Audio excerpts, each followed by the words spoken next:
Hi అండి, welcome to Rizta kitchen. సజ్జలతోని dosa ఎట్లా వేయాలని చూపిస్తా. ఒక కప్పు సజ్జలు, ఒక కప్పు దొడ్డు రవ్వ, ఒక కప్పు మినపప్పు, ఈ మూడింటిని ఒక దగ్గర వేసేసి దాంట్లో మంచిగా నీళ్ళు పోసి నీట్గా కడుక్కోవాలి. ఇప్పుడు 2 సార్లు నీట్గా కడుక్కున్నాక రాత్రంతా మళ్ళీ నీళ్ళు పోసుకొని రాత్రంతా నానబెట్టేసుకోవాలి.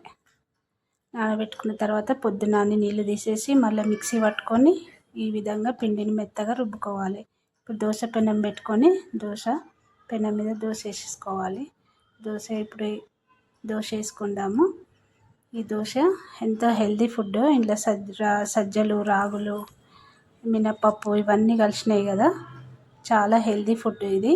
డయాబెటిక్ పేషెంట్లు బియ్యం దోశ తినరు కదా, వాళ్ళకైతే మరీ మంచి ఫుడ్. ఇట్లా దోశ వేసి వాళ్ళు తింటే బాగుంటుంది.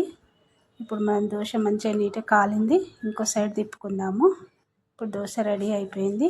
నేను దోశకి ఆలుగడ్డ, గ్రీన్ బటానీ, టమాటో వండిన, పల్లీ చట్నీ వేసిన. మా ఇంట్లో అయితే ఈరోజు సజ్జల దోశ టిఫిన్. మీ ఇంట్లో ఏం చేసుకున్నారో చెప్పండి, కామెంట్ పెట్టండి. నచ్చితే లైక్ చేయండి, షేర్ చేయండి, సబ్స్క్రైబ్ చేసుకోండి. బాయ్.